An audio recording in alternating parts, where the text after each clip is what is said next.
My dear friends, प्रकाश का परावर्तन तथा अपवर्तन, reflection of light and refraction के इस 5वें लेक्चर में आप लोगों का हार्दिक स्वागत एवं अभिनंदन करता हूं। आज हम लोग डिस्कस करेंगे गोली दर्पण से संबंधित परिभाषाएं, definition of related spherical mirror. तो बच्चों, सबसे पहले हम लोग इसमें क्या पढ़ेंगे? दर्पण का ध्रुव, पोल ऑफ मिरर। तो बच्चों, दर्पण का ध्रुव क्या होता है? तो ये देखो, हमने गोली दर्पण खींच रखा है। तो यहाँ पे देखो, ये कलई किया तल है और ये जो इस साइड में दिख रहा है ये है परावर्तक तल। तो देखो, इसको हमने दो भागों में बांट दिया है। ये व्यास का काम कर रहा है, ये भी व्यास का काम कर रहा है।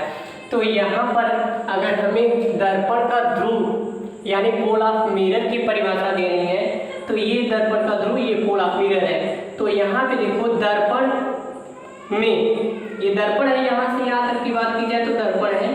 तो दर्पण में परावर्तक तल, ये वाला परावर्तक तल के मध्य बिंदु, ये बच्चों देखो, यहाँ से लेके यहाँ तक की दूरी बराबर है, यहाँ से लेके यहाँ तक की दूरी उतनी होगी, सेम टू सेम। तो यानी परिभाषा आसानी से हम लोग दे सकते हैं, दर्पण में परावर्तक तल के मध्य बिंदु को, दर्पण में परावर्तक तल के मध्य बिंदु को दर्पण का ध्रुव कहते हैं। इसे P से प्रदर्शित करते हैं। हमने यही परिभाषा बताया, दर्पण में परावर्तक तल के मध्य बिंदु को दर्पण का ध्रुव कहते हैं। इसे P से प्रदर्शित करते हैं। अब इसके बाद बच्चों हम लोग पढ़ेंगे वक्रता केंद्र, सेंटर ऑफ कर्वेचर।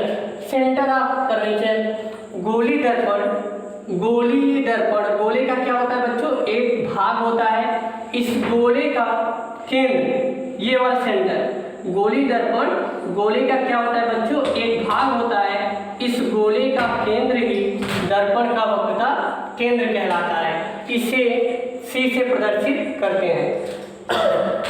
तो बच्चों, हमने इसमें परिभाषा बताई, गोली दर्पण, गोले का क्या है? एक भाग है।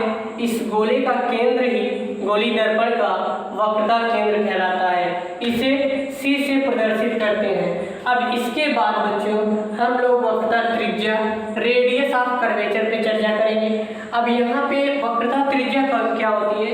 ये पूरा का पूरा गोला है और यहाँ से जितनी भी रेखाएं हम परिधि पर मिलाएंगे तो वो सबकी सब क्या होंगी बच्चों? त्रिज्या ही होंगी। यानी गोले की त्रिज्या, ये गोला पूरा, तो गोले की त्रिज्या को, गोले की त्रिज्या को दर्पण की वक्रता त्रिज्या कहते हैं। गोले की त्रिज्या को दर्पण की वक्रता त्रिज्या कहते हैं। तो हमने इसमें परिभाषा ये लिखा है, गोले की त्रिज्या को दर्पण की वक्रता त्रिज्या कहते हैं। इसे कैपिटल R से प्रदर्शित करते हैं।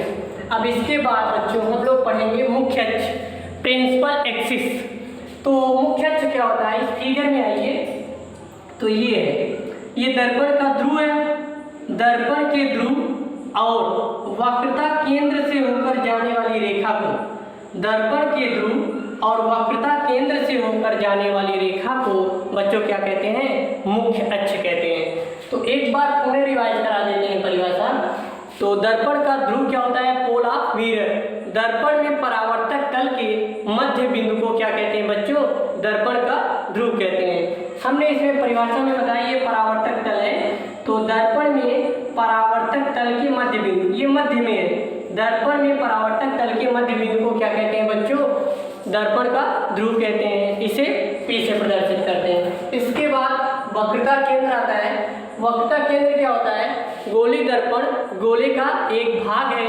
इस गोले का केंद्र ही क्या कहलाता है? गोली दर्पण का वक्रता केंद्र कहलाता है। इसे हम लोग C से प्रदर्शित करते हैं।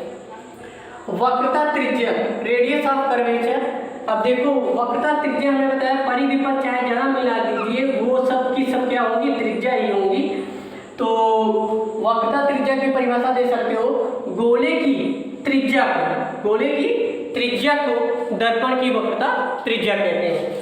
अब इसके बाद बच्चों इसे कैपिटल R से प्रदर्शित करते हैं। इसके बाद होता है मुख्य अक्ष, क्या होता है? Principal axis. तो अब यहाँ से देखो, ये दर्पण का ध्रुव हो गया है, क्लियर हुआ है। तो दर्पण के ध्रुव और ये वक्रता केंद्र C है, तो दर्पण के ध्रुव और वक्रता केंद्र से होकर जाने वाली रेखा को बच्चों मुख्य अक्ष कहते हैं। माय डियर फ्रेंड्स, यदि हमारा वीडियो आप लोगों को अच्छा लगे तो हमारे वीडियो को लाइक, शेयर, कमेंट्स, सब्सक्राइब और बेल आइकन को भी दबा दें ताकि समय समय पर आपको नोटिफिकेशन मिलता रहे। जय हिंद।